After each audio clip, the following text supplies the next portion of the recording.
My name is Lieutenant Colonel Elena Vasquez.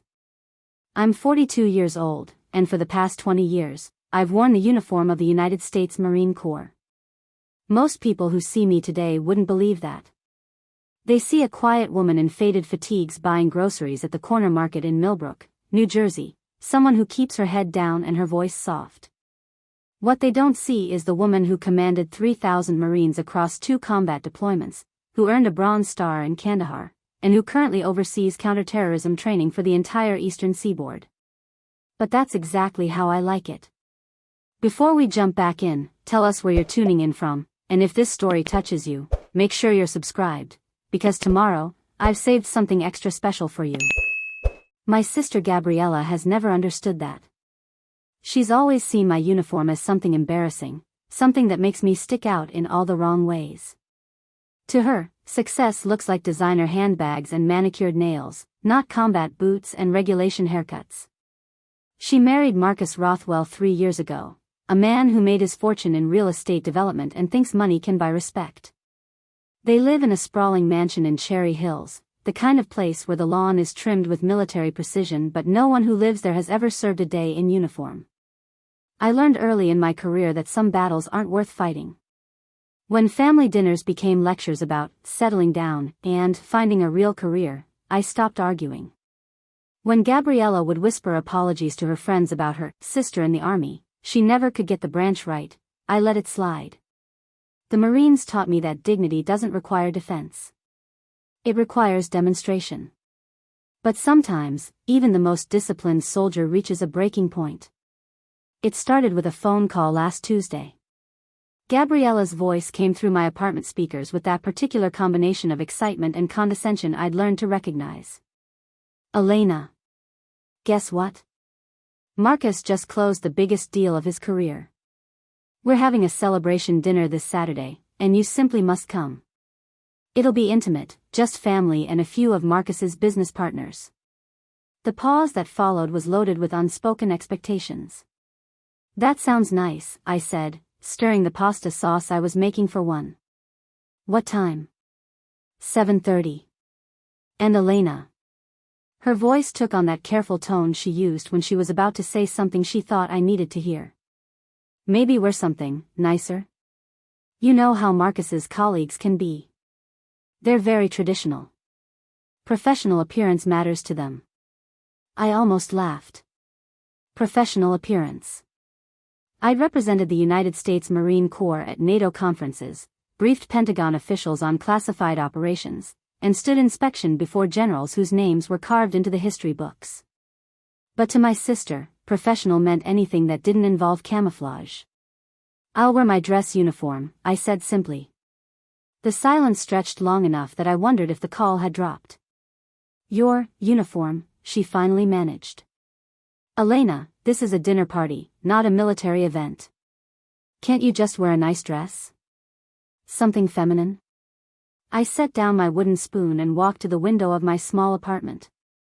Outside, the American flag hung from my neighbor's porch, moving gently in the evening breeze. Mr. Henderson was a Vietnam veteran who'd recognized the bearing in my walk the day I moved in. He'd never asked about my service, but every morning when I left for my run, he'd give me a small nod of understanding. The dress uniform is what I have, I said, which wasn't entirely true. I owned civilian clothes, jeans, sweaters, a simple black dress for the rare occasions that required it.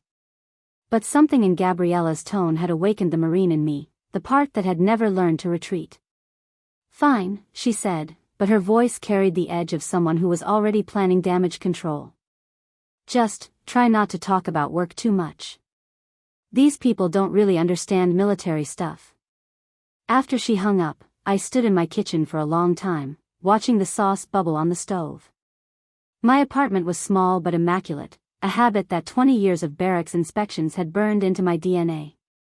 The walls were bare except for a single framed photo, my unit in Afghanistan, 30 Marines squinting against the desert sun, all of us young and fierce and absolutely certain we could change the world. Preparing and narrating this story took us a lot of time, so if you are enjoying it, subscribe to our channel, it means a lot to us. Now back to the story. Most of them were civilians now. Some had gone to college, others started businesses, a few had struggled with the transition back to a world that didn't understand what we'd seen or done. But all of them would have recognized the feeling that had settled in my chest as I listened to my sister's barely concealed embarrassment.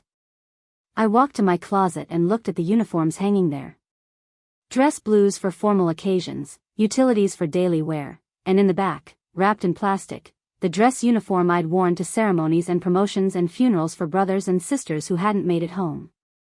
The ribbons on the chest told a story that most people couldn't read: campaigns, commendations, sacrifices made in places whose names never appeared on the evening news. Gabriella saw those ribbons as decorations, colorful accessories that served no purpose beyond calling attention to themselves. She'd never understood that each one represented months or years of service, of choosing duty over comfort, of standing between her comfortable world and the chaos that wanted to tear it down.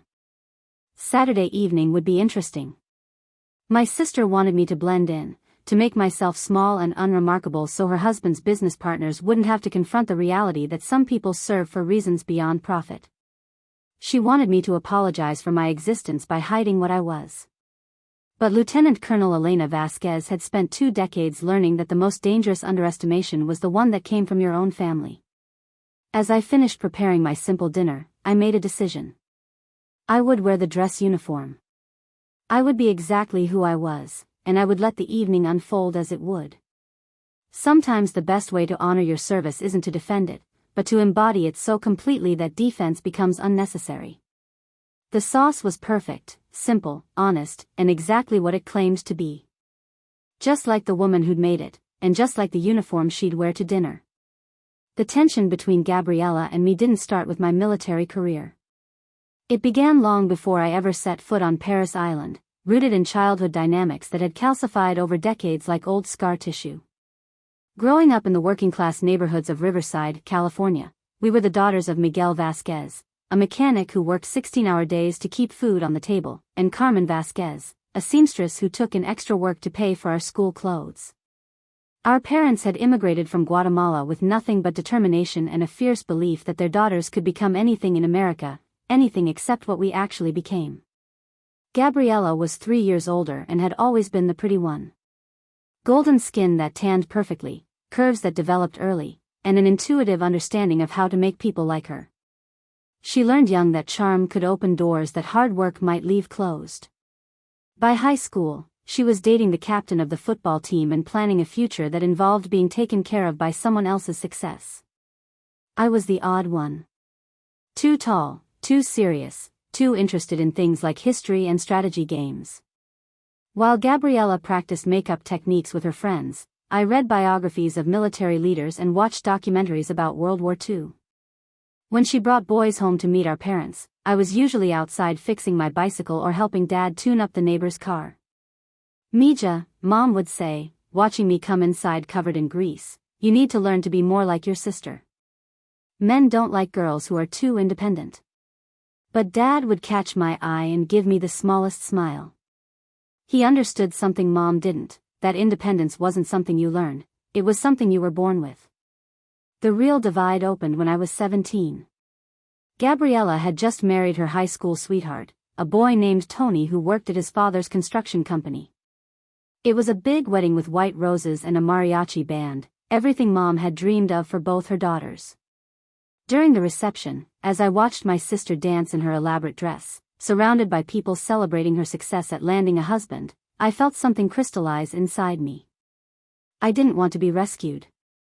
I wanted to be the one doing the rescuing.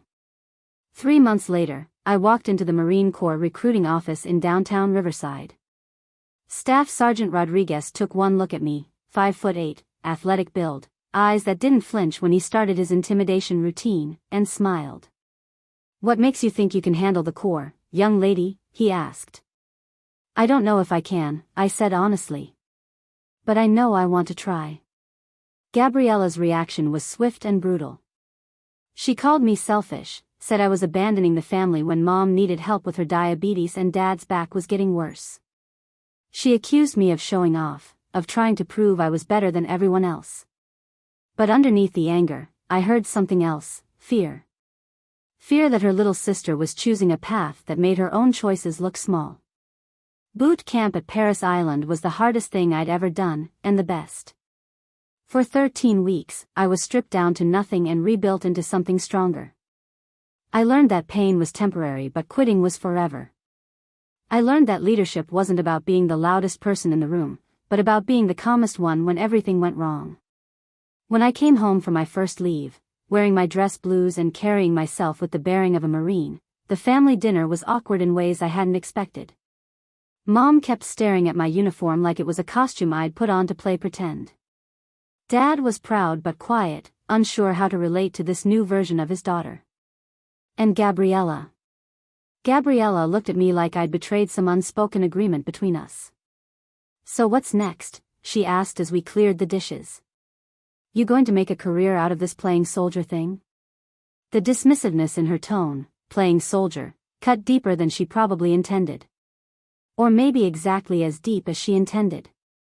"It's not playing," I said quietly. "It's serving." She laughed, but there was no humor in it. "Serving what?" "Your ego. Elena, you're 19 years old. You should be in college, meeting nice boys, figuring out your real life. This military fantasy isn't going to last forever." That was 23 years ago, and she'd never stopped waiting for me to grow out of it. Over the years, as my career progressed and hers remained focused on social climbing, the distance between us had grown into a chasm. She'd moved through a series of increasingly wealthy boyfriends before landing Marcus, always trading up, always looking for someone who could provide the lifestyle she felt she deserved. I'd moved through increasingly complex assignments, from embassy security in Eastern Europe to intelligence operations in the Middle East, always looking for ways to serve something bigger than myself. Our parents had died within 2 years of each other, Mom from complications related to her diabetes, Dad from a heart attack that took him while he was still trying to fix other people's cars at 73. At both funerals, Gabriella and I had stood on opposite sides of the grave, wearing our different uniforms of grief. She in designer black, me in dress blues, both of us crying for parents who had never fully understood the women their daughters had become. The inheritance wasn't much, the house in Riverside, some savings, Dad's tools. Gabriella wanted to sell everything immediately, cash out and move on. I wanted to keep the house, rent it to a military family for below market rate, maintain some connection to where we'd come from. The argument that followed had been our worst yet, full of accusations and resentments that had been building for decades. "You think you're so noble," she'd screamed at me in the lawyer's office. "With your uniform and your medals and your service to country. But you know what you really are? You're selfish. You chose the military because it was easier than choosing a real life. You get to play hero while the rest of us deal with actual responsibilities." I'd sat there in my dress uniform, I'd come straight from a promotion ceremony, and said nothing. What was there to say? That I'd seen things in Afghanistan that would give her nightmares? That I'd held dying Marines in my arms while she worried about thread counts? That the playing hero she dismissed had kept people like her safe to sleep soundly in their suburban mansions? Instead, I'd signed the papers that gave her the house and most of the money. Not because she was right, but because fighting her would have dishonored our parents' memory more than losing ever could. That was 3 years ago. Since then, our relationship had settled into a pattern of polite distance punctuated by obligatory holiday calls and invitations to events where I was clearly expected to play the role of the embarrassing relative who hadn't quite figured life out. Marcus had been part of the dynamic from the beginning. A soft man who'd inherited his father's real estate empire and confused wealth with worth, he'd never served anything beyond his own interests. He treated my military service the way some people treat a relative's struggle with addiction, as something unfortunate that polite people didn't discuss in detail. At their wedding, he'd introduced me to his groomsmen as Gabriella's sister, the one in the army. When I'd quietly corrected him, Marines, actually, he'd laughed and said, "Same difference, right? Same difference." 20 years of service reduced to a casual dismissal by a man who'd never earned anything harder than a real estate license. But Saturday would be different. Not because I was looking for a fight, but because Lieutenant Colonel Elena Vasquez had finally realized that some disrespect could only be answered by truth, delivered with the precision of a well-aimed shot. As I prepared for sleep in my small apartment, I thought about the ribbons on my dress uniform and what each one represented. The Global War on Terrorism Service Medal. The Afghanistan Campaign Medal. The Combat Action Ribbon. The Bronze Star with V device for valor. Gabriella saw decorations. I saw the weight of service, the price of leadership, the cost of standing between civilization and chaos so that people like her husband could sleep safely in their oversized beds, counting their profits and never once wondering who kept the wolves at bay. Saturday's dinner would be educational. Just not in the way my sister expected. The call came on Thursday morning while I was reviewing intelligence briefings at my office in Quantico. The Marine Corps base hummed with its usual controlled energy, young Marines conducting PT in precise formations, the distant sound of rifle fire from the ranges, helicopters practicing landing patterns against the gray Virginia sky. I'd been up since 0500, working through operational reports from 3 different time zones, when my secure phone buzzed with a civilian number. Elena? Gabriella's voice carried an edge of panic I hadn't heard since we were children. Thank God you answered.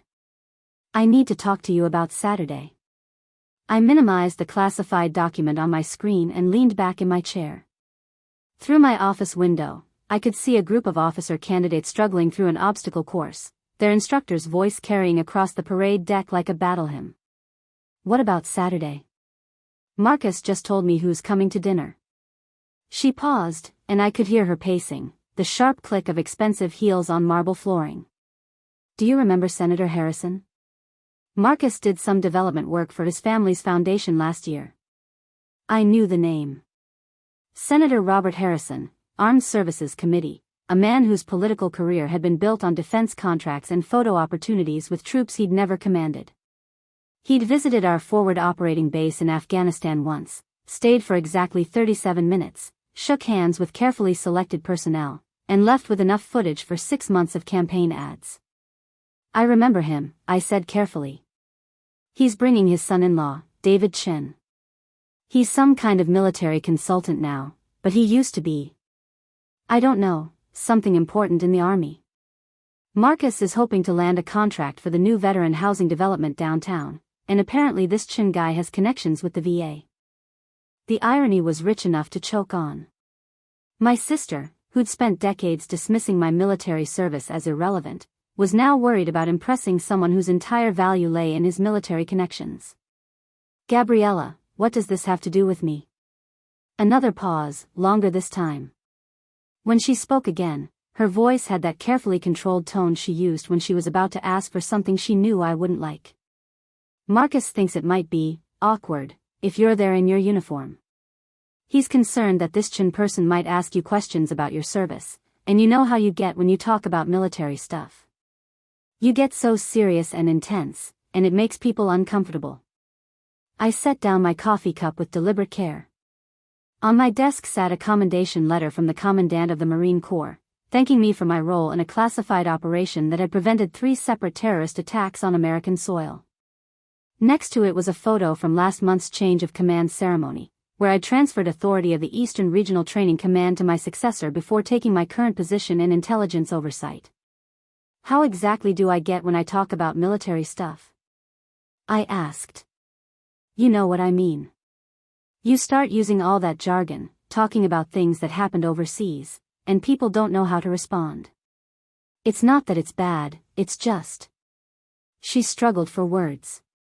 It's intimidating. These are business people, Elena. They're used to dealing with contracts and profit margins, not war stories. War stories. As if the deaths of Marines under my command were anecdotes I shared for entertainment value. So what are you asking me to do? Could you maybe tone it down? We're something civilian, talk about normal things. Marcus really needs this contract, and I just want everything to go smoothly. Please. I stared out the window at the flag flying over the parade deck, snapping crisp and proud in the afternoon wind. Below it, a formation of new recruits was learning to march in step, their drill instructor calling cadence with the rhythm of a heartbeat. These young men and women had volunteered to serve something bigger than themselves, to put their lives on the line for people they'd never meet, in places they couldn't yet imagine. And my sister wanted me to pretend I wasn't one of them. Gabriella, I said slowly, do you know what I do for a living? You're in the military. I know that. I'm the Deputy Director of Intelligence Operations for Marine Corps Forces East. I oversee counterterrorism training for every Marine unit from Maine to Florida. Last month, I briefed the Secretary of Defense on threat assessments for 3 different regions. I hold a top-secret clearance and I'm responsible for operations that you'll never read about in any newspaper. The silence stretched long enough that I wondered if she'd hung up. I didn't know it was that important, she finally said, but her tone suggested she still didn't really understand what any of it meant. The uniform I wear isn't a costume, Gabriella. It's not a conversation piece or a networking prop. It represents 23 years of service to this country, and I'm not going to hide it because your husband is afraid it might complicate his business dinner. Elena, please don't make this difficult. I'm not asking you to deny your service, just to present differently. Just this once. Present differently. The phrase stuck in my mind like a splinter. In the intelligence world, we called it operational camouflage, the art of blending in to achieve a mission objective. But this wasn't about protecting national security. This was about protecting my sister's husband's ego and his profit margins. What if I told you, I said carefully, that this Davidson person might actually be more impressed by meeting a real Marine officer than by pretending I'm just another civilian guest? But that's just it, you don't know how to do small talk with people like this. Remember Uncle Roberto's funeral? You spent the whole reception talking to that old Marine about some battle in, where was it? Vietnam? Korea. And his name was Staff Sergeant Martinez. He'd been awarded the Silver Star at Chosin Reservoir and had never talked about it with anyone until that day. See? That's exactly what I mean. Normal people don't want to hear about old battles and medals. They want to talk about sports, or movies, or I don't know, normal things. I thought about Staff Sergeant Martinez, how his eyes had lit up when he realized I understood the weight of what he'd carried for 60 years. How we'd talked about leadership under fire, about the responsibility of bringing people home, about the way certain memories never fade even when you wish they would. It had been one of the most meaningful conversations of my life. To my sister, it had been an embarrassment. Gabriella, I'm going to ask you a direct question, and I want an honest answer. Are you ashamed of my service? The pause was answer enough, but she tried to soften it with words. It's not that I'm ashamed, exactly. It's just that your world and mine are so different. When you talk about the military, it reminds people of unpleasant things. Wars, violence, death. It's not comfortable dinner conversation. Unpleasant things. Like the freedom that allowed her to live in a mansion, to speak her mind, to sleep safely at night without wondering if mortar rounds might wake her at 0300. I see, I said. So the plan is for me to come to dinner and pretend to be someone I'm not, so that your husband can secure a contract to build housing for the same veterans whose service makes you uncomfortable. You're twisting my words. Am I? Another long silence. When she spoke again, her voice carried the edge of desperation that I remembered from childhood, when she wanted something badly enough to try manipulation instead of honesty. Elena, you know I love you. I'm proud of you, in my own way. But this dinner is important for our future. Marcus has been working toward this opportunity for months. If we can get this contract, we'll finally be able to afford the house in Hamptons, and maybe start thinking about children. The house in the Hamptons. Children who would grow up believing their safety was purchased with real estate deals rather than earned with blood and sacrifice. What time did you say dinner was? I asked. 7:30. Does that mean you'll come? I looked at my uniform hanging on the back of my office door. Dress blues with ribbons that told a story most people couldn't read, collar insignia that marked me as a field-grade officer, gold buttons that caught the light like small suns. It represented everything I was, everything I'd fought to become, everything I'd earned through service that had cost me pieces of my soul I'd never get back. I'll be there, I said. And Gabriella? Yes? I'll be wearing my dress uniform. The line went dead. She'd hung up without another word, leaving me alone in my office with the weight of what Saturday evening would bring. Outside my window, the flag continued to fly, and the young Marines continued to train, and the world continued to spin on an axis maintained by people my sister would prefer to forget existed. But Lieutenant Colonel Elena Vasquez had just made a decision that would remind everyone at that dinner table exactly who kept their comfortable world safe. Saturday couldn't come soon enough. Friday evening came with the weight of impending storm clouds, both meteorological and metaphorical. I sat in my apartment, staring at the dress uniform hanging in my closet like a suit of armor waiting for battle. The evening news droned in the background, something about congressional budget debates and overseas deployment rotations, but my mind was elsewhere, calculating angles and outcomes with the precision that had kept my Marines alive in hostile territory. The apartment felt smaller tonight, perhaps because I was seeing it through tomorrow's lens.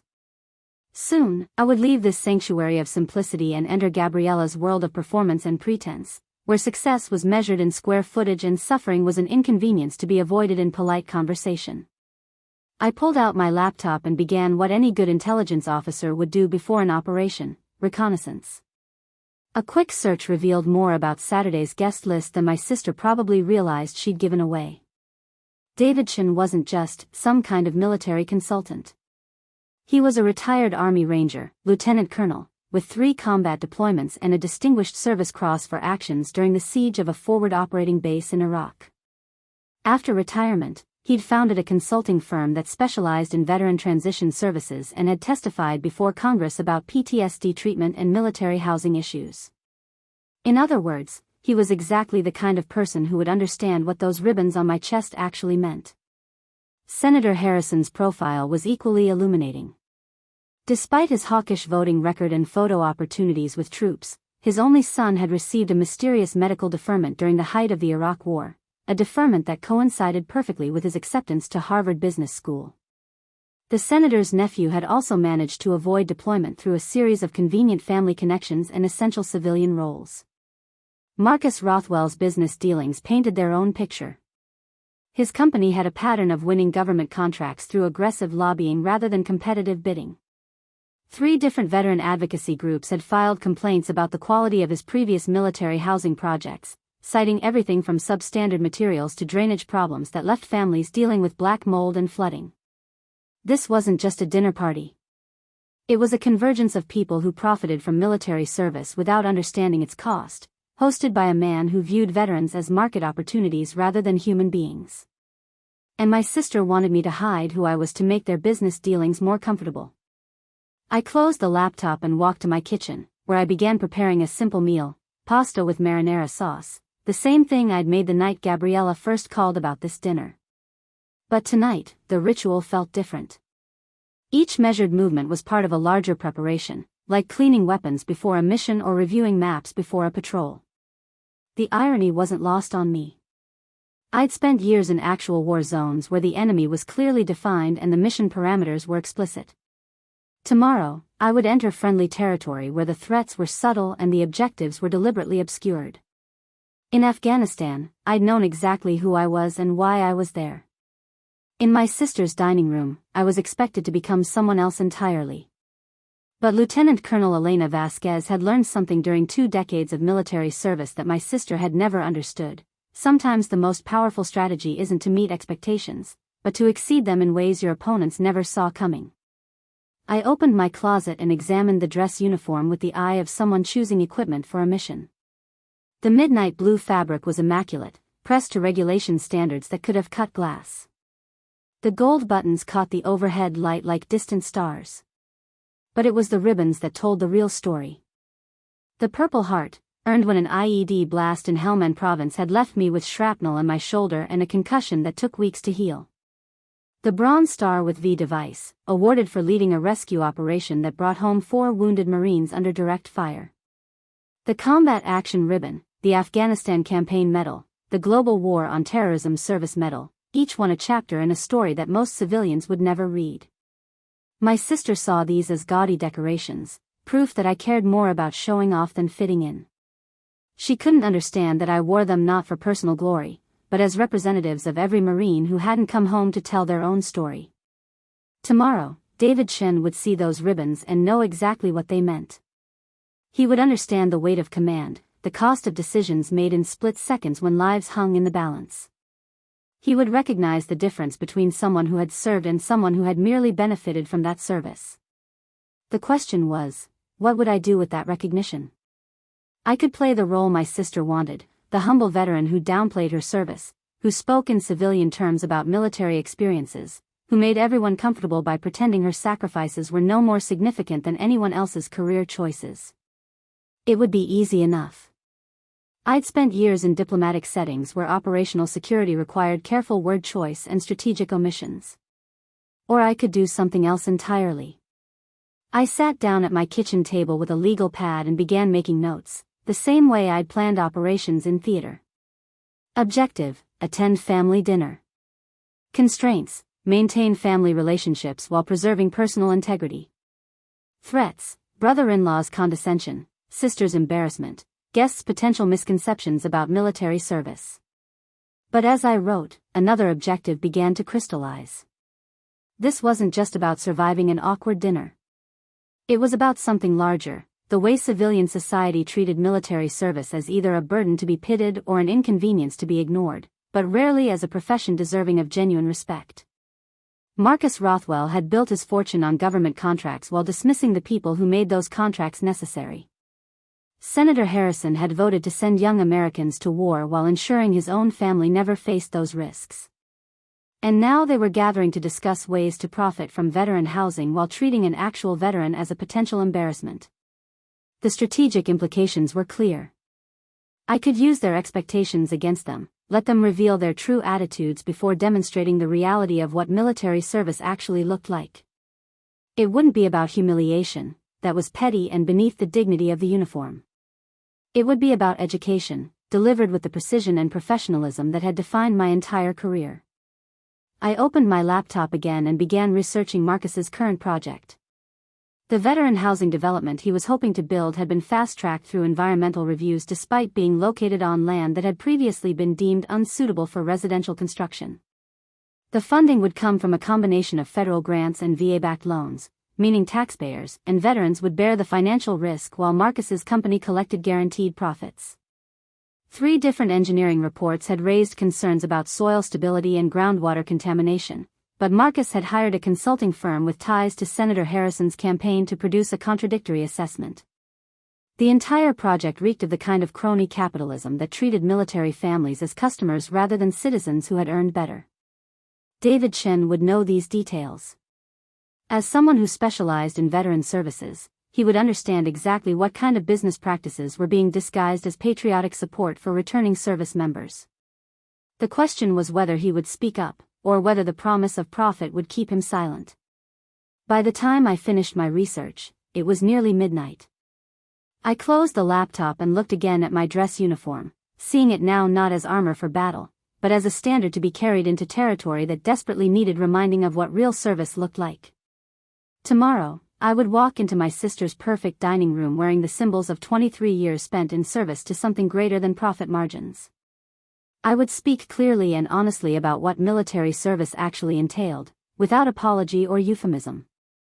I would let the contrast between Marcus's version of veteran support and the reality of veteran needs speak for itself. And I would watch as people who had spent years dismissing military service suddenly realized they were sitting across from someone who embodied everything they claimed to value but had never been willing to sacrifice for themselves. The decision felt final, like the moment in combat when you stop planning and start executing. Tomorrow's dinner would be more than a family obligation. It would be a lesson in the difference between honoring service and exploiting it. I hung the dress uniform back in the closet and set my alarm for 0600. Lieutenant Colonel Elena Vasquez had operational planning to complete, and less than 18 hours to prepare for the most important mission of her civilian life. Saturday arrived with the kind of crisp October clarity that made every detail stand out in sharp relief. I woke at 0600 without an alarm, a habit that 23 years of military service had carved into my DNA deeper than any conscious thought. The apartment was quiet except for the distant sound of traffic beginning to build on the interstate that connected the working neighborhoods of Millbrook to the manicured estates of Cherry Hills. I went through my morning routine with the same methodical precision I'd used in forward operating bases and embassy compounds. Coffee first, strong and black, then 30 minutes of physical training in my small living room.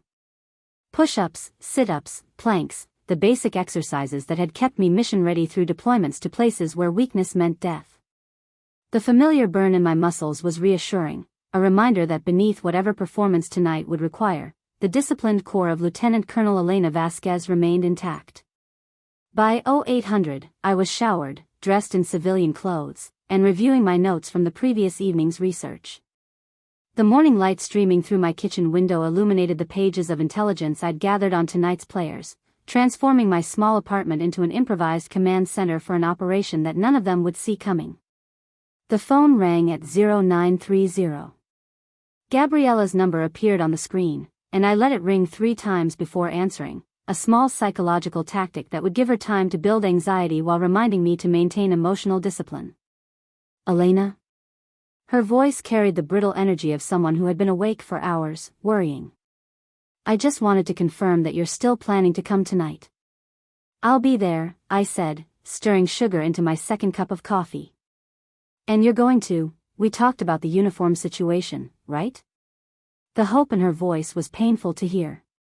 She genuinely believed that I might have spent the night reconsidering, that the sister she'd grown up with would eventually choose family harmony over personal integrity. I'm wearing my dress uniform, Gabriella. We discussed this.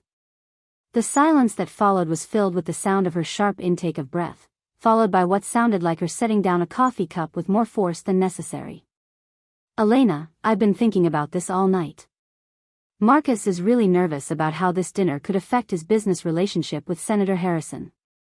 These people, they have expectations about social situations. Military uniforms at civilian dinner parties send a certain message. What message is that?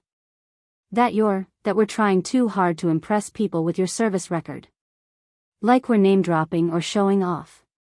I walked to my closet and looked at the dress uniform hanging there, each ribbon and insignia placed according to regulations that existed to honor the service and sacrifice they represented.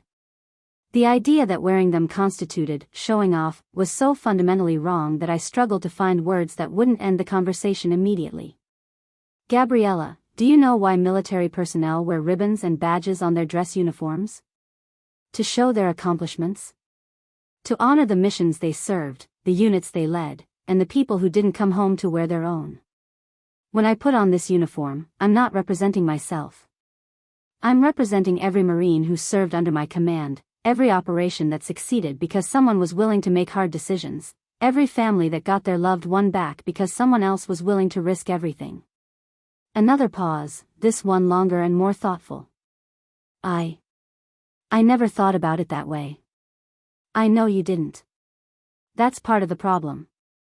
The conversation might have ended there, with a grudging acknowledgement and an agreement to disagree, but Marcus's voice suddenly filled the background of the call. He was talking to someone else, but his words carried clearly through the phone. Just tell her not to wear all that military stuff. We don't need everyone thinking about wars and politics at a business dinner. These people want to talk about development opportunities and profit margins, not combat stories and medal ceremonies. The line went silent. Gabriella had either covered the phone or moved away from Marcus, but the damage was done. I had heard exactly what my brother-in-law thought of my service, and more importantly, what he thought of the men and women who had died earning the honors he dismissed as military stuff. Elena? Gabriella's voice was small, embarrassed. Did you hear that? I heard it. He didn't mean it the way it sounded. He meant exactly what he said, Gabriella. And now I understand exactly what tonight is really about. I set down my coffee cup and walked to the window, looking out at the American flag hanging from my neighbor's porch. Mr. Henderson was outside tending his small garden, moving slowly but with the careful attention to detail that marked him as a fellow veteran.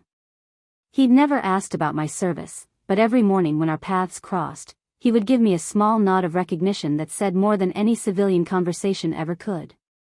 Elena, please don't make this more complicated than it needs to be. Can't you just wear a nice dress? Just this once? The question hung in the air like smoke from a distant fire. Just this once, could I pretend to be someone else? Just this once, could I hide the most defining aspect of my identity to make other people comfortable? Just this once, could I dishonor every Marine who had served under my command by suggesting that their sacrifice wasn't worth acknowledging in polite company? Gabriella, I want you to listen to me very carefully. Tonight, I will arrive at your house at exactly 19:30 hours, that's 7:30 p.m. for you and Marcus. I will be wearing my dress blue uniform with all appropriate ribbons and insignia, exactly as regulations specify. I will be polite, respectful, and professional throughout the evening. But Elena, I'm not finished. I will engage in conversation with your guests as an educated, experienced military officer who has spent over 2 decades serving this country.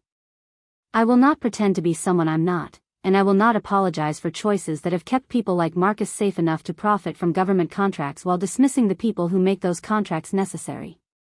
The silence stretched long enough that I wondered if she'd hung up. You're going to ruin everything, aren't you? She finally said, her voice thick with resignation. I'm going to be myself, Gabriella. If that ruins anything, the problem isn't with me. After I hung up, I spent the rest of the morning in a state of focused calm that I recognized from pre-mission briefings. There was a clarity that came with commitment, a simplification of complex emotional terrain into clear operational parameters. I would attend the dinner. I would represent my service with dignity and pride. I would let the evening unfold according to the choices other people made.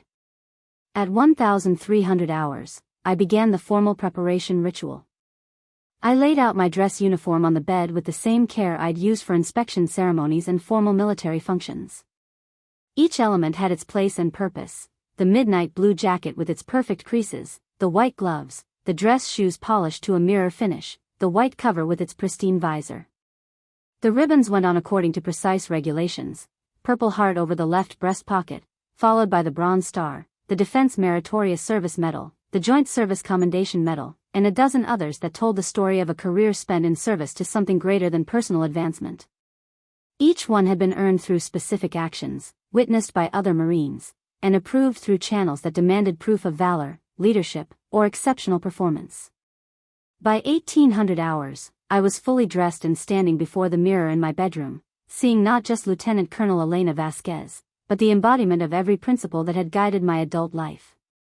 Courage, honor, commitment, the core values that had sustained me through combat deployments, leadership challenges, and personal sacrifices that most civilians would never understand.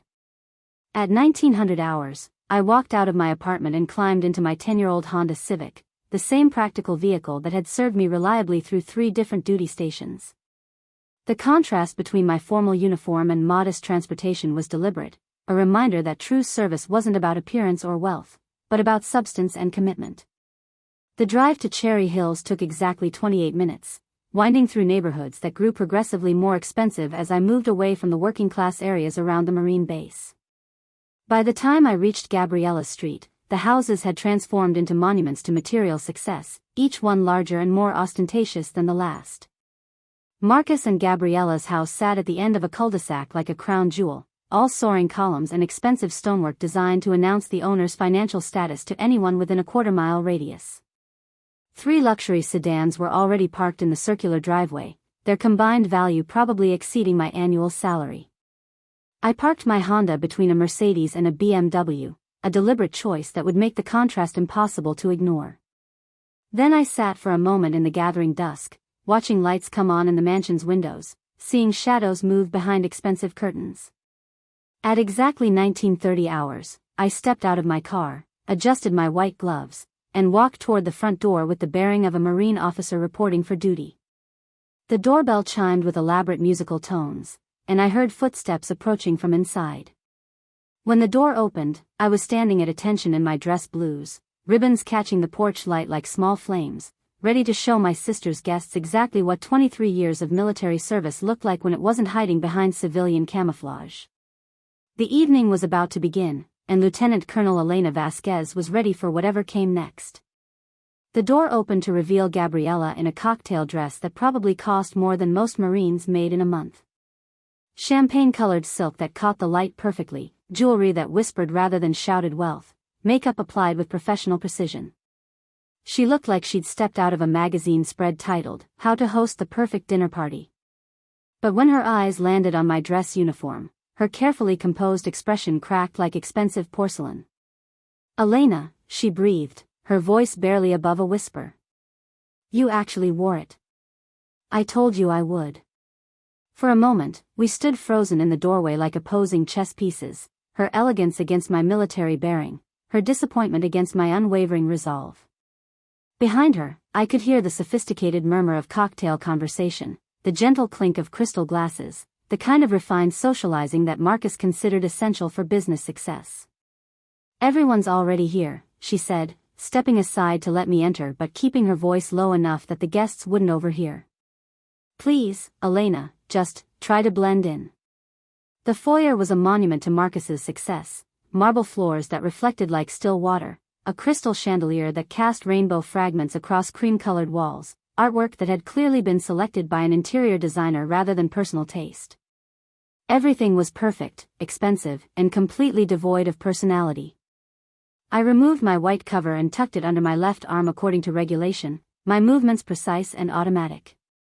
The simple gesture seemed to echo in the vast space, drawing attention to the military bearing that my sister so desperately wanted me to hide.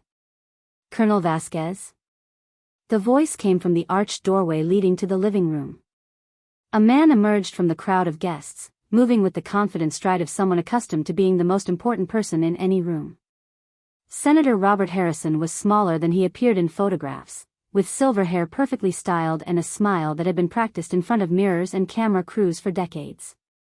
"Senator Harrison," I replied, extending my hand. His grip was firm but soft, the handshake of a man who had never worked with his hands for anything more demanding than signing legislation. "I have to say, this is unexpected." When Marcus mentioned Gabriella's sister would be joining us, I didn't realize we'd have the honor of dining with a fellow service member. His tone was perfectly calibrated, respectful enough to avoid offense, but carrying an undertone that suggested my presence was an amusing novelty rather than a genuine honor. Gabriella appeared at my elbow, her anxiety radiating like heat from a fever. "Senator, Elena is just visiting from Quantico.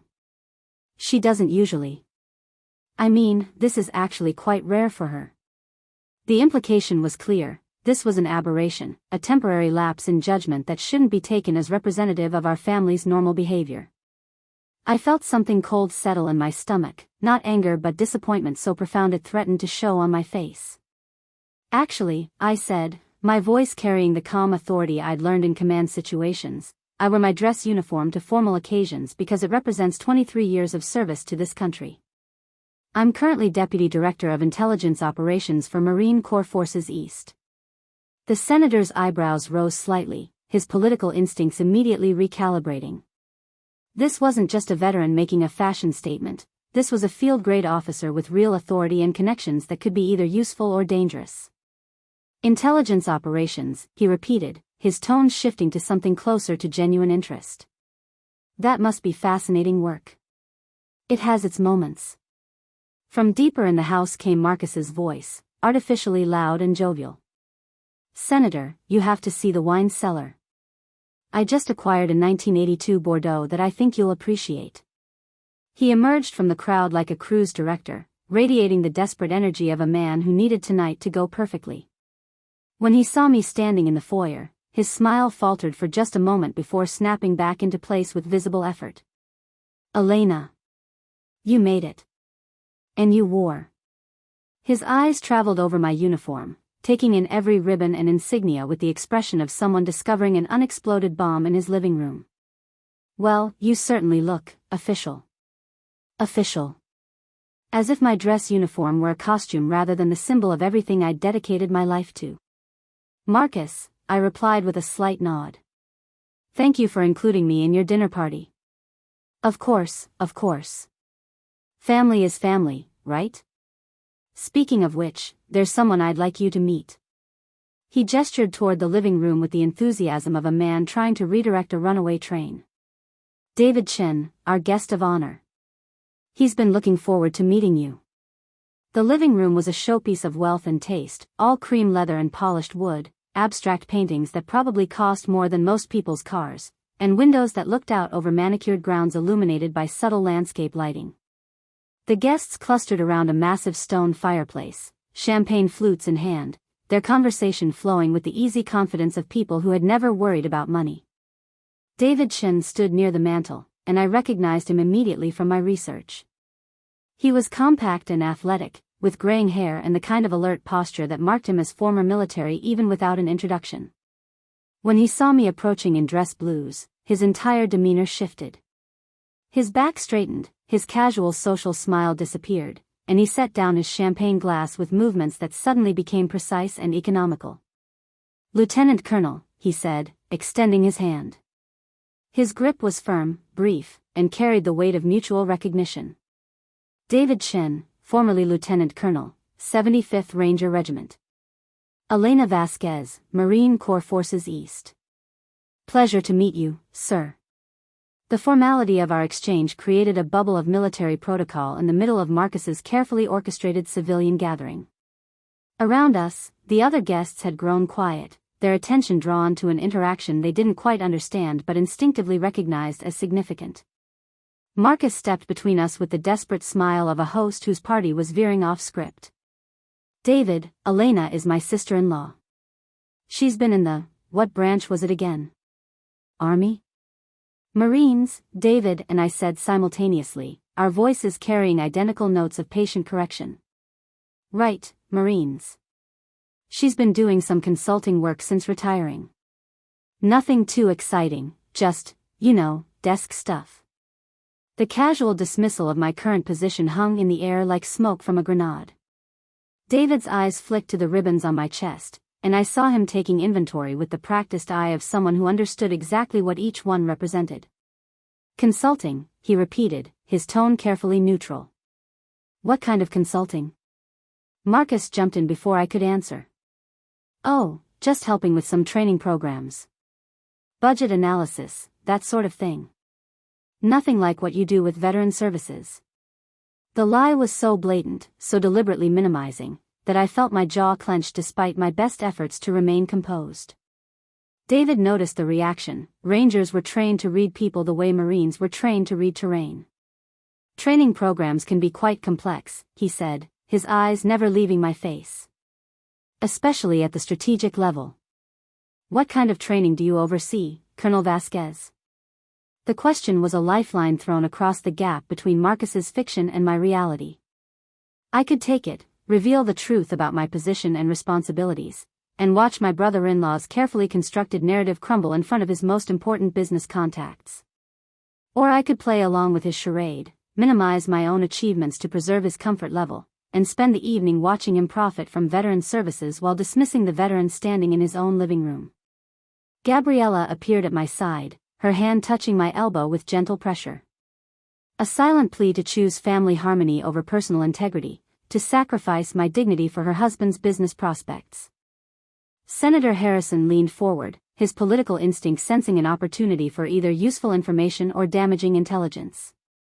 The other guests, two couples I didn't recognize but who carried themselves with the entitled confidence of inherited wealth, watched with the fascination of people observing an exotic species in an unfamiliar habitat. In that moment, surrounded by luxury purchased with inherited money and government contracts, standing before people who viewed military service as either a burden to be managed or an opportunity to be exploited, Lieutenant Colonel Elena Vasquez made her choice. "Actually," I said, my voice carrying across the sudden quiet of the room, "I think there might be some confusion about what I do." David Chen smiled slightly, recognizing the moment when a fellow officer decided to stop playing games and start speaking truth. The evening was about to become very educational for everyone involved. The silence that followed my words was the kind that falls over a room when everyone suddenly realizes they've been operating under false assumptions. I could feel the weight of their attention, the subtle shift in body language as Marcus's carefully constructed narrative began to unravel in real time. Confusion? Senator Harrison's eyebrows drew together with the expression of a man accustomed to having complete information before entering any conversation. "What kind of confusion, Colonel?"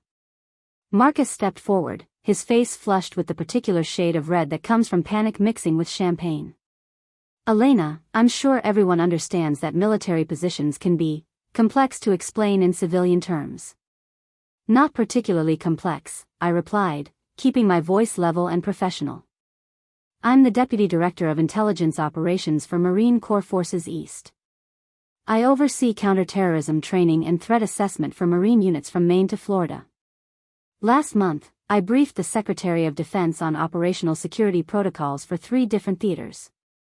The words landed like artillery rounds, each one precisely targeted to demolish the fiction that Marcus had constructed around my presence. David Chen's posture straightened further, if that was even possible, and his eyes flicked to the combat action ribbon on my chest with new understanding. Deputy Director, he repeated, his tone carrying the weight of recognition. That's a significant responsibility. How many personnel fall under your purview?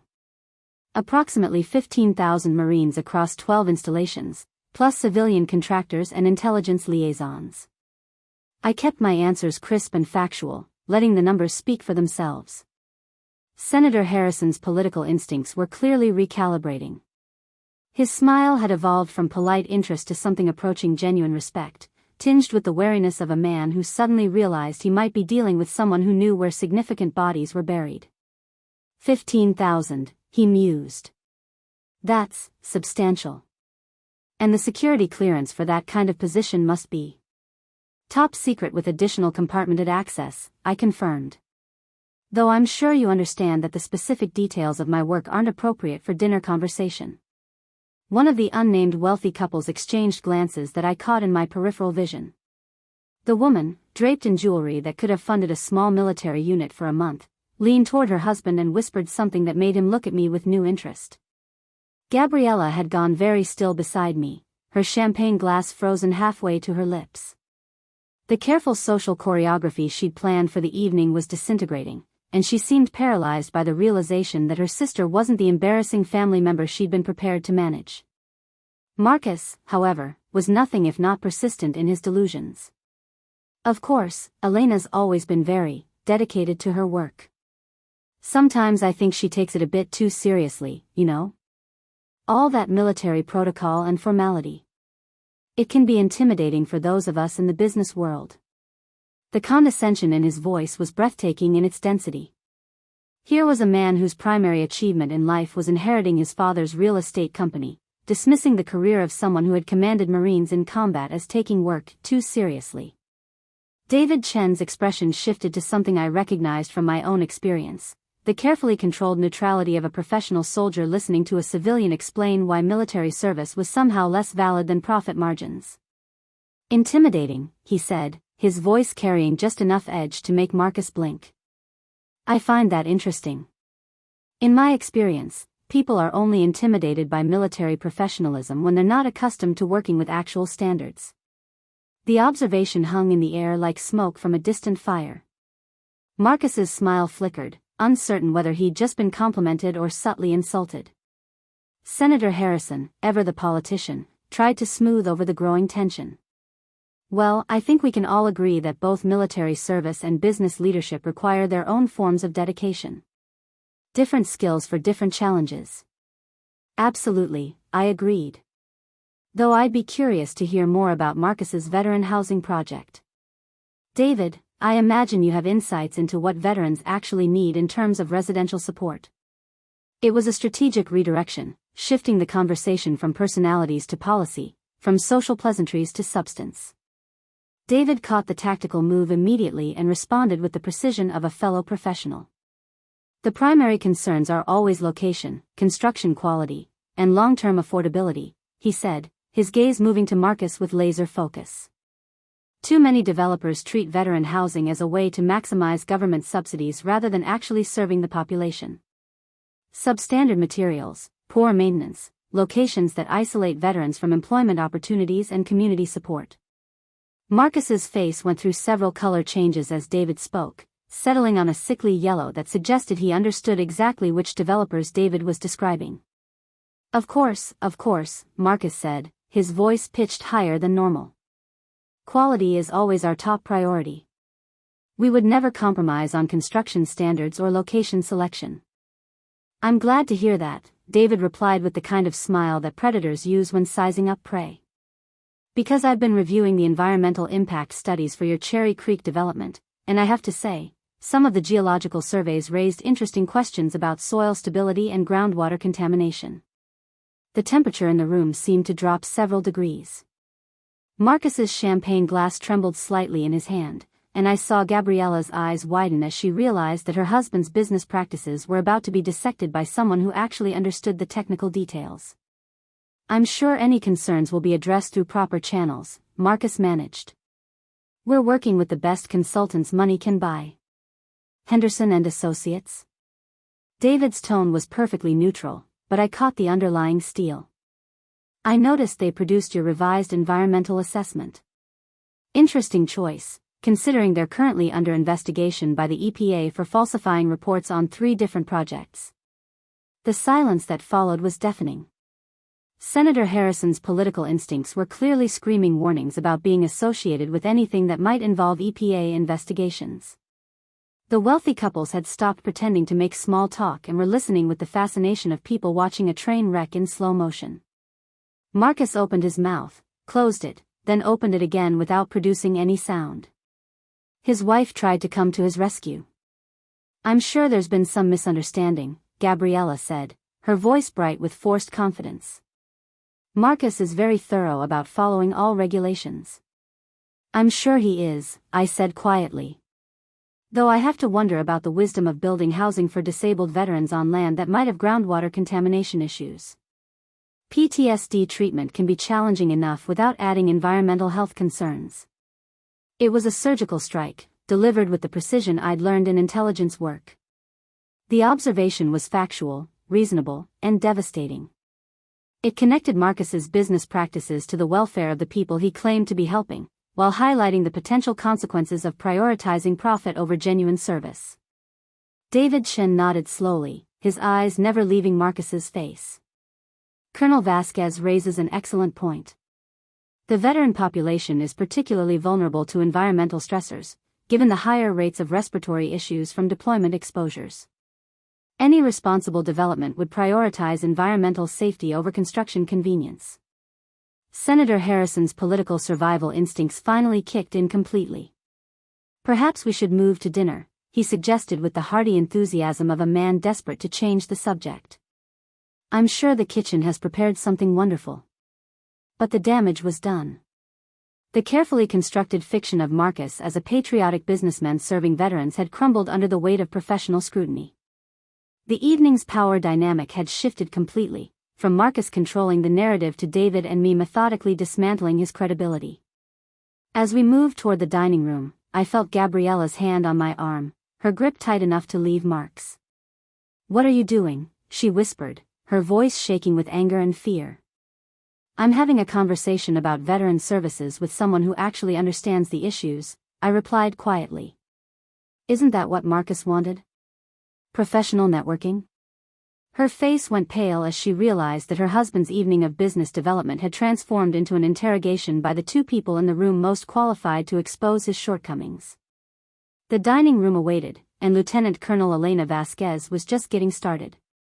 The dining room was another testament to Marcus's need to display his wealth: a mahogany table that could seat 12, chairs upholstered in cream leather, a chandelier that cast warm light over place settings that probably cost more than most people's monthly rent.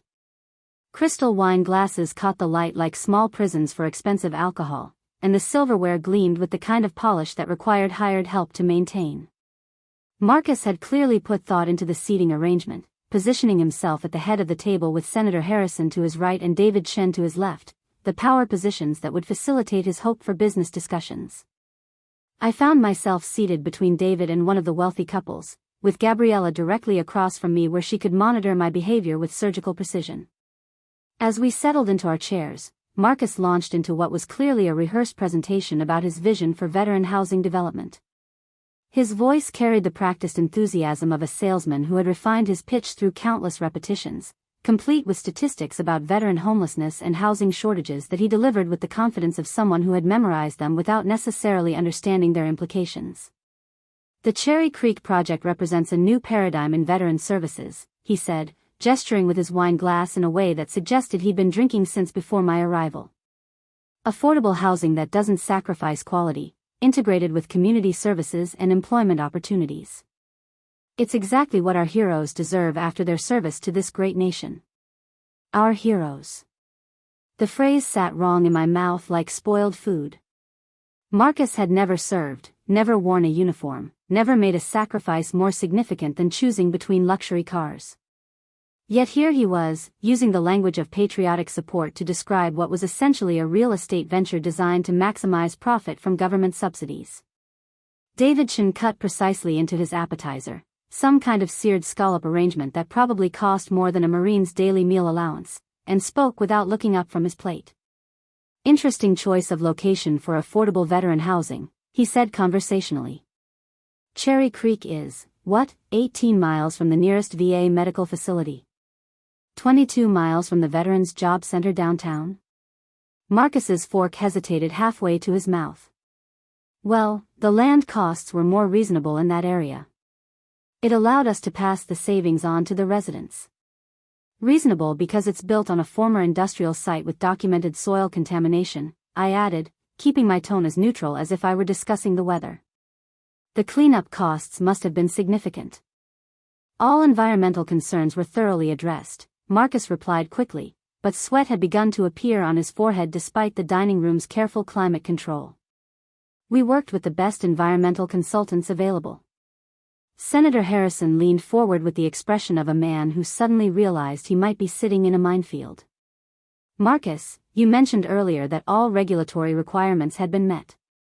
Are there any ongoing environmental issues the senator should be aware of?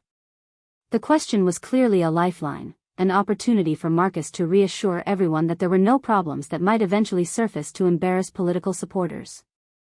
But instead of grabbing it, Marcus began to flounder. Of course not, Senator. I mean, there might be some minor, technical details that need to be resolved through normal channels, but nothing that would affect the project timeline or, more importantly, the quality of housing we're providing to our veterans.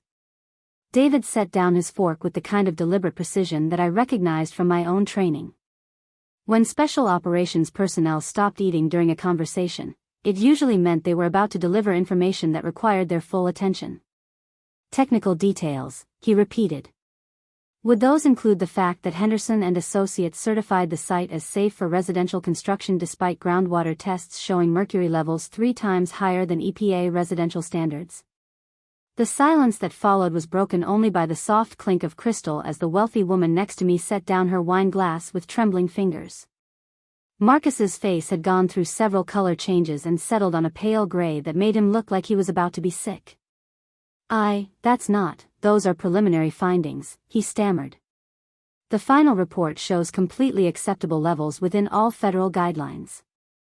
The final report produced by the same consulting firm that's currently under federal investigation for falsifying environmental assessments, David continued relentlessly. The same firm that's been barred from working on federal projects pending the outcome of that investigation. Senator Harrison's political survival instincts had clearly reached DEFCON 1. His carefully maintained smile had disappeared entirely, replaced by the calculating expression of a man rapidly reassessing his association with everyone at the table. Marcus, he said slowly, are you telling me that your environmental assessment was conducted by a firm under federal investigation? It's all very complicated, Marcus replied, his voice rising with desperation. These bureaucratic investigations can take years to resolve, and in the meantime, veterans are sleeping on the streets. We can't let perfect be the enemy of good when it comes to serving those who served us. It was a masterful piece of deflection, wrapping his potentially criminal negligence in the flag of veteran service and patriotic urgency. But he'd made a tactical error in using that argument against 2 people who actually understood what service meant. I leaned forward slightly, my movement drawing every eye at the table. Marcus, how many veterans have you actually spoken with about what they need in housing? Dozens, he replied quickly. We've conducted extensive outreach through veteran service organizations. Which organizations? The question hung in the air like smoke. Marcus's mouth opened and closed without producing sound, his eyes darting between David and me with the desperation of a man realizing he was being interrogated by professionals. Well, there are so many, the VFW, of course, and the American Legion, and the VFW chapter that filed a formal complaint about the location of your project? David's voice carried the quiet authority of someone reading from documents. The same complaint that pointed out the lack of public transportation, the distance from medical facilities, and the isolated location that would cut residents off from community support networks. Gabriella finally found her voice, though it came out as a strangled whisper. Marcus, you said all the veteran groups were supportive. They are supportive, Marcus insisted, though his voice cracked on the words. There are always some people who resist change, who can't see the bigger picture. You have to expect some criticism when you're trying to do something innovative. The wealthy couple at the far end of the table had stopped even pretending to eat. They sat frozen like witnesses to a car accident, unsure whether to flee or continue watching the destruction unfold. The woman's jewelry caught the chandelier light as she reached for her husband's hand, her eyes wide with the fascination of someone watching their social circle's careful facades crumble in real time. I felt a strange calm settle over me, the same feeling I'd experienced before delivering briefings to generals who needed to hear unpleasant truths about operational realities. Marcus had spent the evening treating my military service as an embarrassment, dismissing my expertise as irrelevant to his business world. Now he was about to learn exactly what that expertise looked like when applied to his professional practices. Marcus, I said, my voice carrying the authority of someone who had commanded Marines in combat, you keep talking about serving veterans and supporting people who served our country. But everything about your project suggests you see veterans as a market opportunity rather than people deserving genuine respect and quality housing. The words landed with the precision of a surgical strike. Marcus's face went completely white, and for a moment, I thought he might actually faint into his expensive dinner. But Lieutenant Colonel Elena Vasquez wasn't finished. The breaking point had arrived, and it was time to show everyone at the table exactly what happened when you confused a Marine's patience with weakness. The moment had arrived with the inexorable weight of artillery finding its target. I could feel the entire room holding its breath, 7 pairs of eyes fixed on me with varying degrees of anticipation, dread, and fascination. Marcus sat frozen at the head of his expensive table, his wine glass trembling in his hand like a leaf in a hurricane, finally understanding that his carefully orchestrated evening had transformed into something he could no longer control. I reached into my jacket pocket with deliberate precision and withdrew a slim leather portfolio that I'd carried to diplomatic briefings and congressional hearings. The soft leather whispered against the fine fabric of my dress uniform as I opened it, revealing documents that I'd printed that morning in my apartment. Since we're discussing veteran services and the quality of support being provided to our military families, I said, my voice carrying the calm authority that had served me through congressional briefings and crisis situations, I think it might be helpful to examine some specific details about the Cherry Creek development. David Chen's eyes lit up with professional interest, recognizing the methodical approach of someone about to present intelligence that would change the trajectory of an entire operation. Senator Harrison leaned forward despite himself, his political instincts warring between curiosity and the desire to distance himself from whatever revelations were about to emerge. I withdrew the first document, a geological survey report that I'd obtained through Freedom of Information Act requests during my morning research. This is the original environmental assessment conducted by Morrison Environmental Services in 2019. Independent firm, no financial ties to any development companies, commissioned by the county before the land was approved for any residential construction. Marcus's face went from pale to green as I placed the document on the table where everyone could see the official letterhead and government stamps that marked it as legitimate. According to this assessment, the soil contains elevated levels of mercury, lead, and industrial solvents from the textile factory that operated on the site from 1967 to 1994. The groundwater shows contamination levels that exceed EPA residential safety standards by factors of 3 to 7, depending on the specific toxin. I turned to the next document, watching as Gabriella's carefully applied makeup began to crack along stress lines I'd never seen on her face before. This is the revised assessment produced by Henderson and Associates 6 months later, the same firm that David mentioned is under federal investigation. Somehow, their testing found contamination levels that were 40 to 60% lower than the independent assessment, just barely within acceptable limits for residential construction. The wealthy woman at the end of the table whispered something to her husband that sounded like a prayer. Senator Harrison's expression had evolved from political wariness to the kind of focused attention he usually reserved for potential scandals that might threaten his career.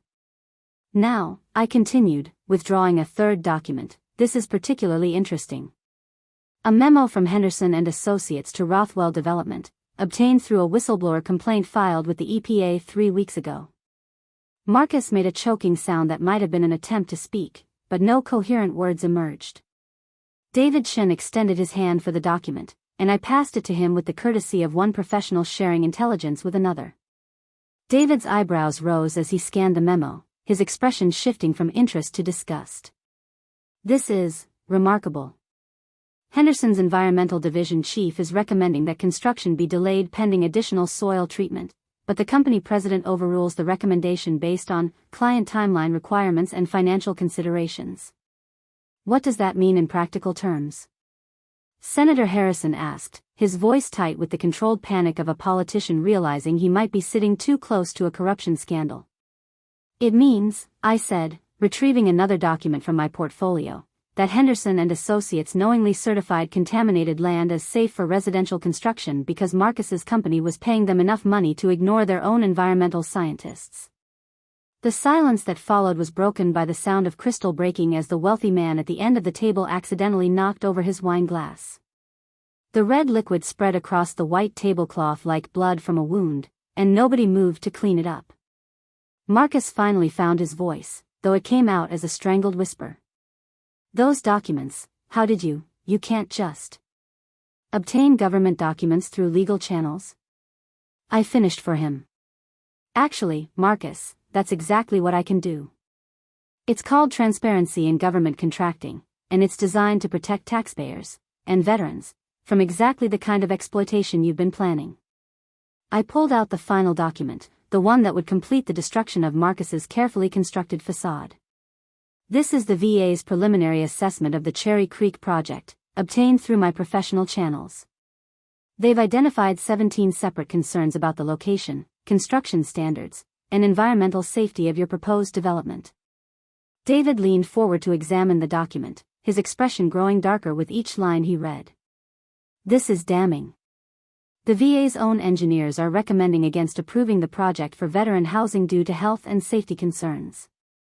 Health and safety concerns that Marcus chose not to mention when he was soliciting government funding and political support," I added, my voice carrying the weight of professional judgment. "Instead, he's been presenting this project as a patriotic service to veterans while knowing that it could expose disabled and vulnerable service members to environmental toxins that could exacerbate existing health conditions." Senator Harrison pushed back from the table with the speed of a man fleeing a burning building. "Marcus, is this true? Have you been misrepresenting the safety of this project?"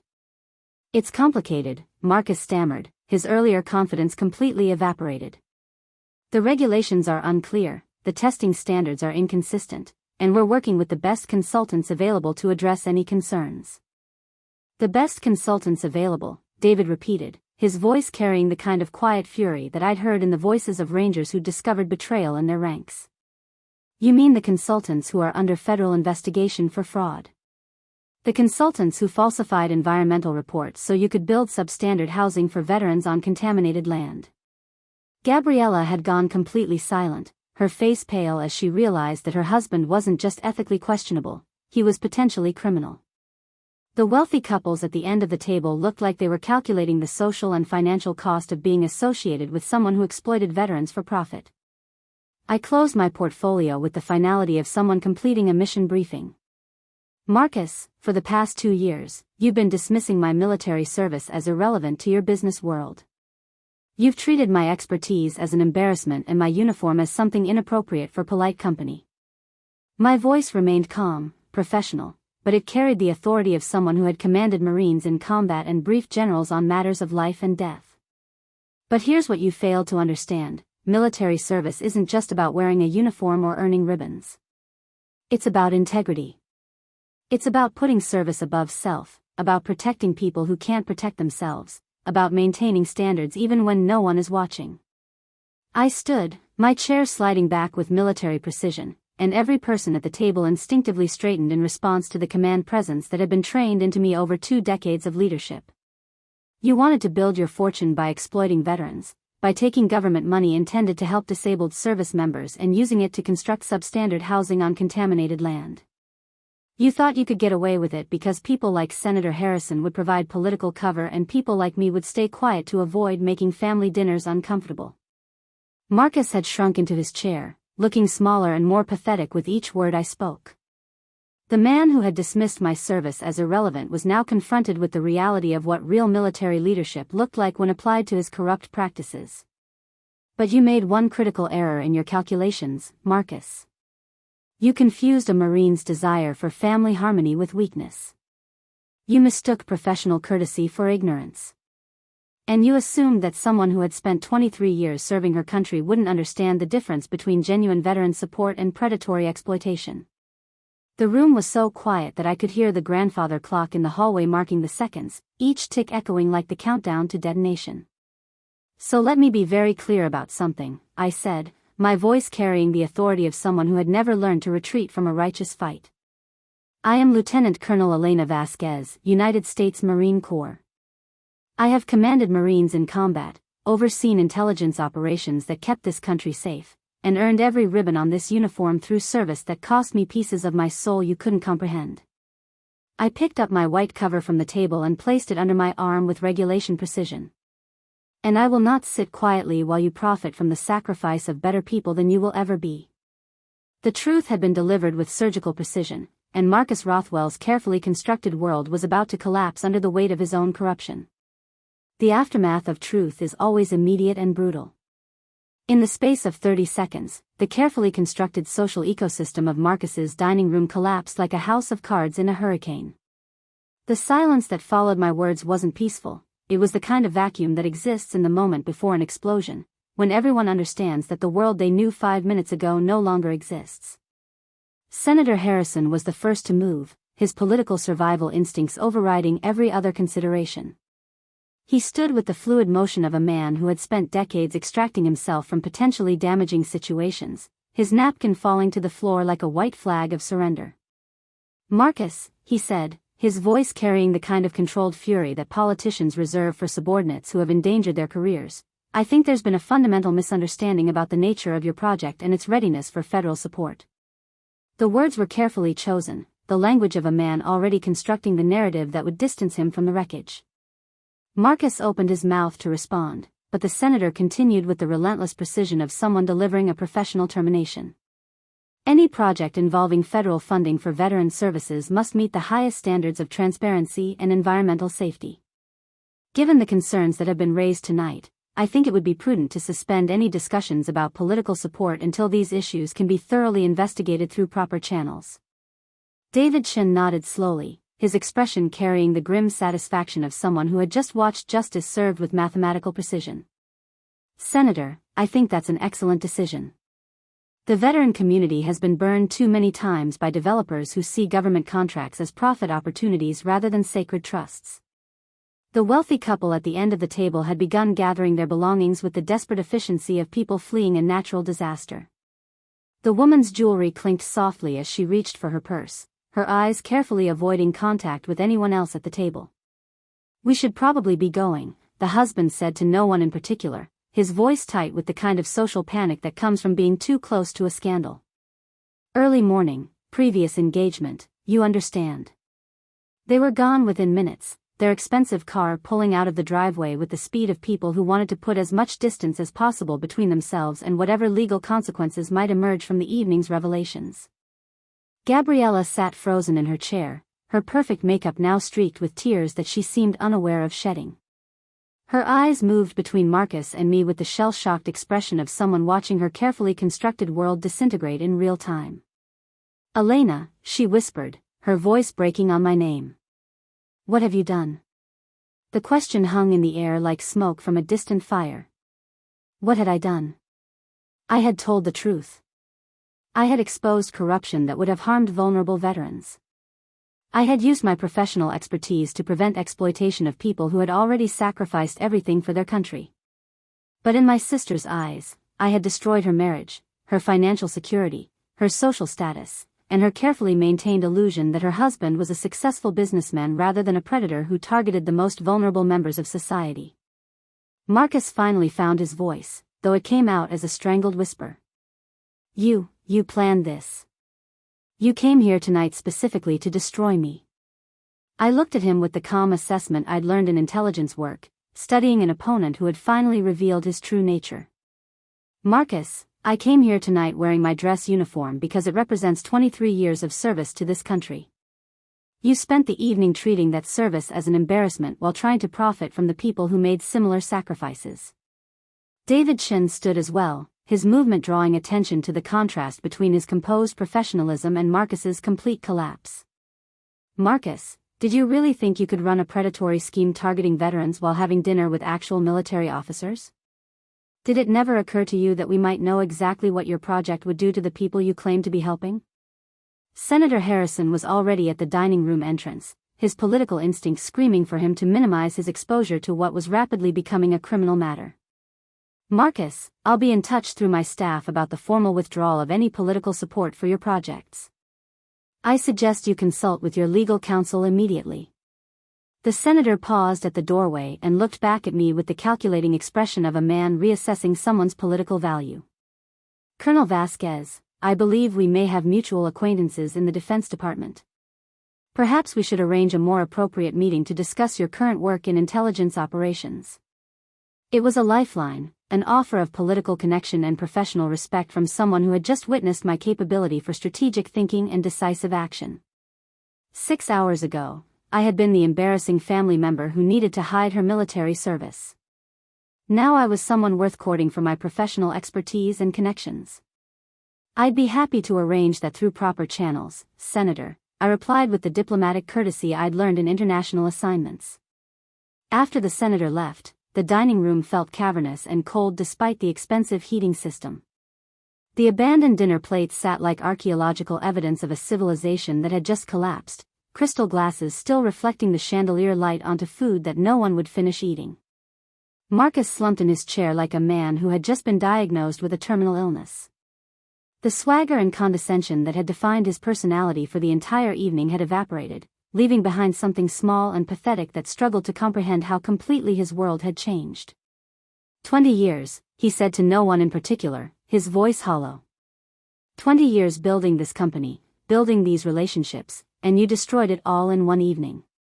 David Shin paused in gathering his jacket, his expression carrying the kind of tired disappointment that comes from seeing the same moral failures repeated across different contexts. Marcus, you destroyed it yourself the moment you decided that veterans were a market to be exploited rather than people deserving genuine respect and quality housing. We just provided the information that let everyone else see what you really are. Gabriella finally looked up from her hands, her tear-streaked face carrying an expression I'd never seen before, a mixture of betrayal, recognition, and something that might have been relief. All those times you talked about supporting the troops, she said to Marcus, her voice barely above a whisper.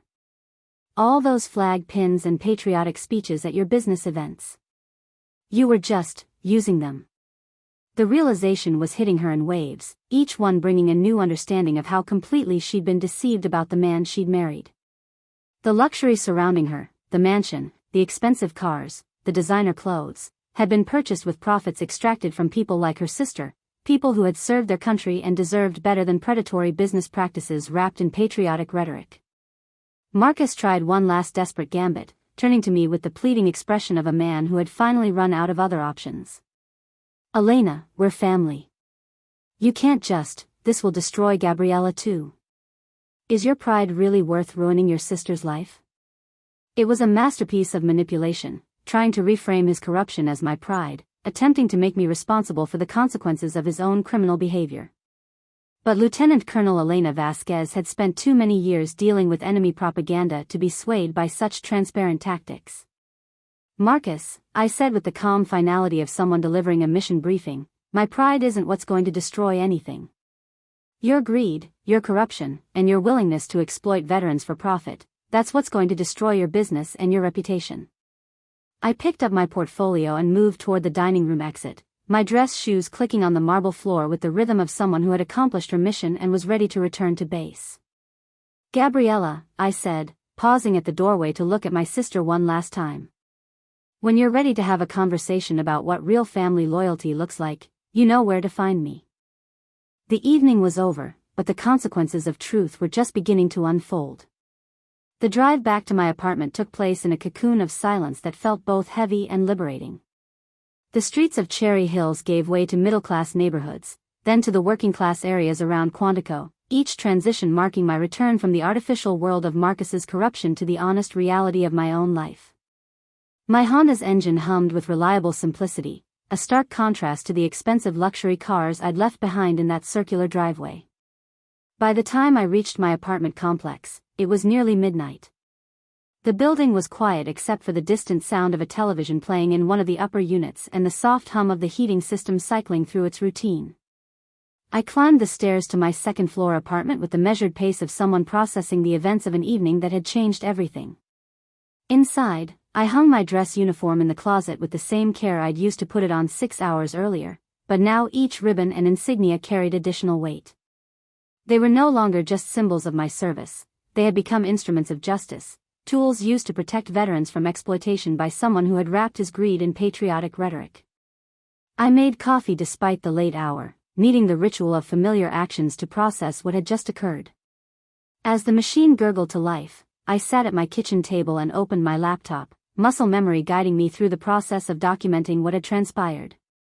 In the intelligence world, every significant operation required an after-action report, and tonight's mission deserved the same professional attention. The emails began arriving at 0630 the next morning. The first was from David Chin, sent at 0547 with the kind of precise timing that marked him as a fellow early riser accustomed to military schedules. Colonel Vasquez, thank you for your service last night, both to the country and to the veteran community. The information you provided will be forwarded to appropriate oversight agencies. Marcus Rothwell's projects will face the scrutiny they deserve. Professional respect, David Chin, Lieutenant Col. Ret. 75th Rangers. The second email arrived 20 minutes later, this one from Senator Harrison's Chief of Staff. The formal language and official letterhead suggested that the senator's interest in my current work in intelligence operations was more than casual political networking. Colonel Vasquez, Senator Harrison would like to schedule a briefing on current threats to military housing projects and veteran services. Your expertise in identifying fraudulent contractors could be valuable to our oversight responsibilities.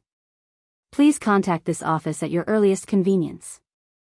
I smiled at the diplomatic phrasing.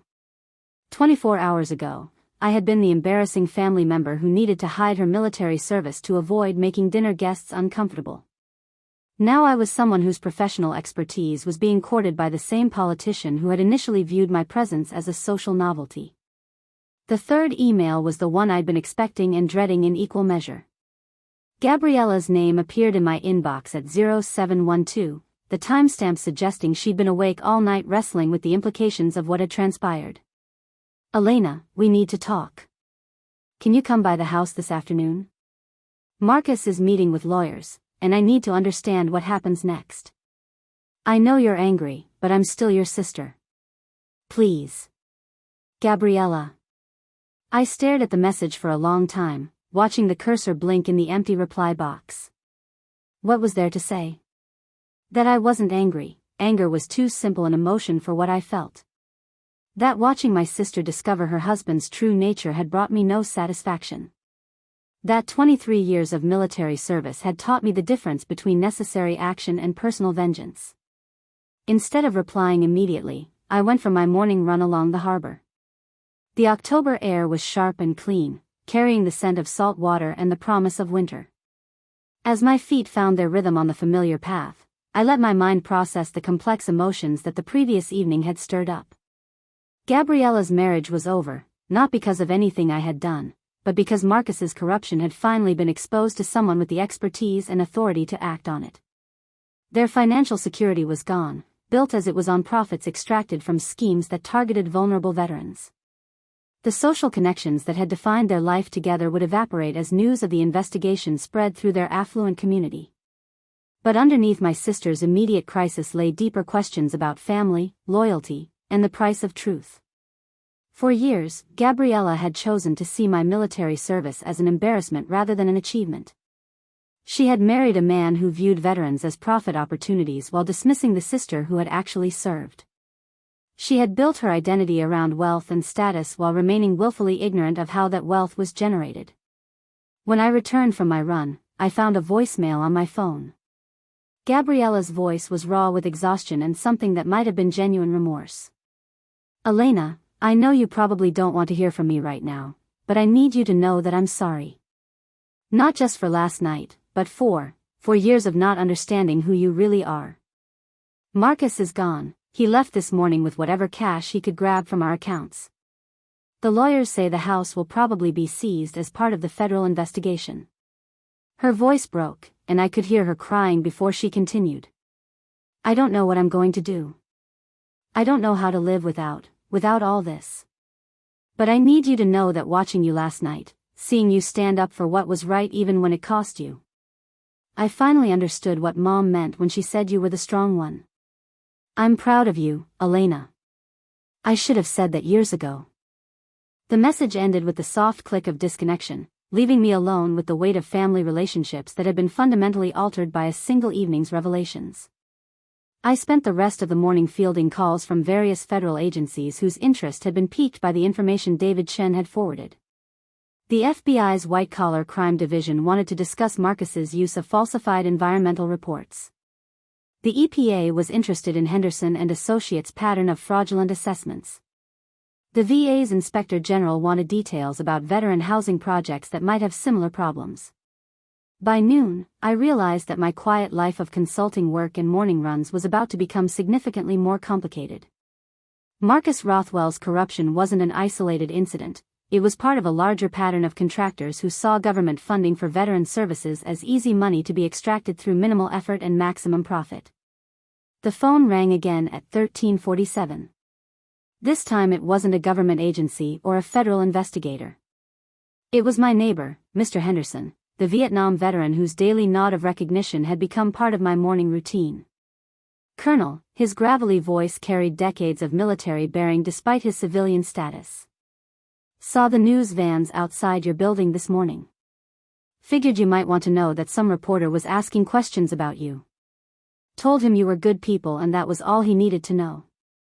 The kindness in his voice, the automatic assumption that I deserved protection from media intrusion, reminded me why I had chosen to serve in the first place. It wasn't for recognition or glory, it was for people like Mr. Henderson, who understood that military service created bonds that transcended rank and branch and generation. Thank you, Mr. Henderson. I appreciate that. You did good, Colonel. Sometimes the truth needs a strong voice to speak it, and you've got the strongest voice I've heard in years. After he hung up, I sat in my kitchen with my laptop open to a blank document, trying to find words for the after-action report that would capture not just the facts of the previous evening, but its larger meaning. Lieutenant Colonel Elena Vasquez had spent 23 years serving her country in war zones and diplomatic missions, but the most important battle of her career had been fought across a dinner table in her sister's dining room. The truth had been delivered with surgical precision, corruption had been exposed with military efficiency, and justice had been served with the kind of professional competence that Marcus Rothwell had dismissed as irrelevant to his business world. Now came the harder part, rebuilding family relationships that had been scarred by years of misunderstanding, and helping a sister learn to define herself by something other than wealth and social status. The afternoon stretched ahead with its promise of difficult conversations and painful honesty, but Lieutenant Colonel Elena Vasquez was ready for whatever came next. 3 months later, I stood in the parking lot of a modest apartment complex in Riverside, California, watching my sister load the last of her belongings into a rented moving truck.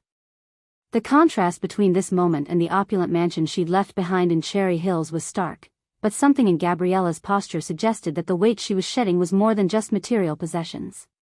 She'd lost 30 pounds since that dinner in October, not from stress alone but from the physical labor of rebuilding her life from the ground up. Her manicured nails were gone, replaced by hands that showed the honest wear of someone learning to work for herself. The designer clothes had been sold along with most of her jewelry, leaving behind a wardrobe that was practical rather than impressive. "That's the last of it," she said, closing the truck's rear door with a solid thunk that echoed through the morning air. "Hard to believe everything I own fits in a 10-foot U-Haul." I handed her a cup of coffee from the thermos I'd brought, watching as she wrapped her hands around the warmth with the gratitude of someone who no longer took such simple comforts for granted. "How are you feeling about the new job?" I asked. She smiled, and for the first time in years, the expression reached her eyes. Terrified and excited in equal measure. Who would have thought I'd end up working for a nonprofit that helps military families transition to civilian housing? The irony wasn't lost on either of us. The same woman who had once been embarrassed by her sister's military service was now dedicating her professional life to serving the veteran community. The transformation hadn't been easy or quick, but it had been genuine. David Chen's organization is lucky to have you, I said, meaning it. Your experience with real estate development, even the problematic aspects, gives you insights that most nonprofit workers don't have. Gabriella's face darkened slightly at the mention of her former life. Marcus's trial was still months away, but the investigation had revealed a pattern of corruption that extended far beyond the Cherry Creek project. 3 other veteran housing developments had been found to have similar problems with environmental contamination and substandard construction. The VA had estimated that his fraudulent projects would have put over 200 veteran families at risk of serious health problems. Sometimes I lie awake at night thinking about what would have happened if you hadn't spoken up, she said quietly. All those families, all those veterans who already had enough health problems without adding mercury poisoning and contaminated groundwater to the list.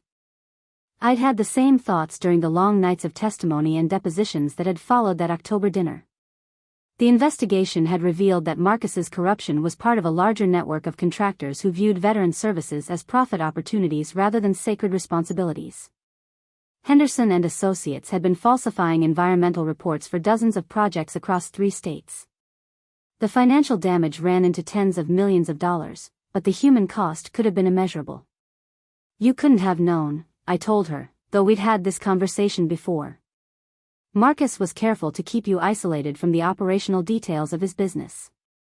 But I didn't want to know, she replied with the brutal honesty she developed over the past 3 months. I was so focused on the lifestyle his success provided that I never asked hard questions about how he generated that success. I chose ignorance because it was comfortable. The self-awareness was painful to witness but necessary for the rebuilding process. Gabriella had spent years defining herself through Marcus's achievements and social connections. Learning to value her own capabilities and moral compass had required dismantling everything she thought she knew about success and worth. My phone buzzed with a text message from David Chen. The federal task force investigating veteran housing fraud had expanded to include investigators from 6 different agencies, and my testimony had become central to their case against multiple contractors.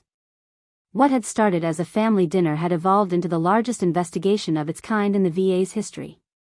Any news from Washington? Gabriella asked, recognizing the focused expression I wore when dealing with official business. The grand jury returned 18 additional indictments yesterday. Marcus's case is just the tip of the iceberg. She nodded, her expression mixing relief with residual guilt.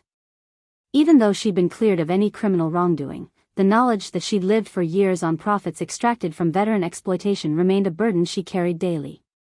Elena, she said, her voice taking on the tentative quality it had acquired since our relationship began its slow reconstruction, I want to ask you something, but I'm not sure I have the right. I waited, having learned that my sister needed time to find courage for the conversations that mattered most.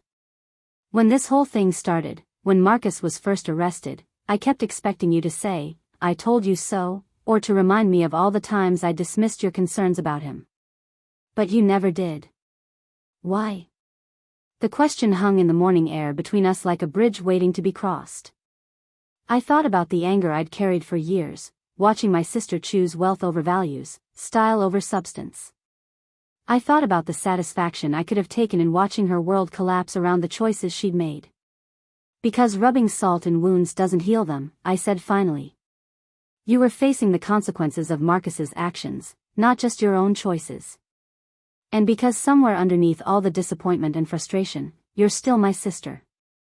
Gabriella's eyes filled with tears, but she didn't look away. I don't know if I would have been that generous if our positions had been reversed. You weren't raised by the Marine Corps, I replied with a slight smile. We're taught that the mission always comes first, but we're also taught that you never leave anyone behind. Even family members who drive you crazy. She laughed despite her tears, the sound carrying echoes of the sister I'd grown up with before money and status had created distance between us.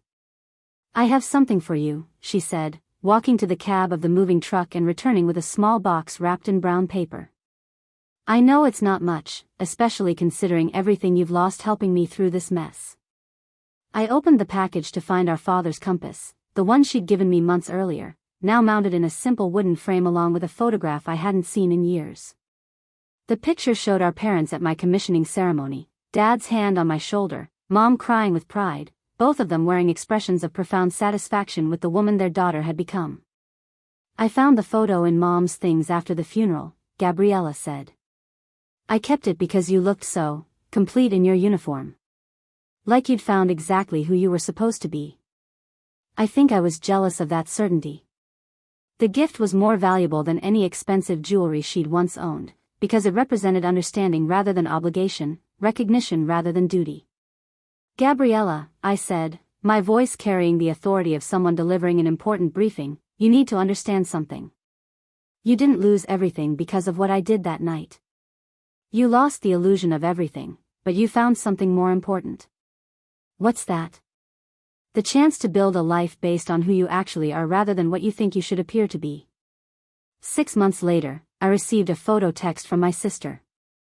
She was standing in front of a newly constructed apartment complex in San Antonio, wearing work clothes and a hard hat, her face glowing with exhaustion and satisfaction.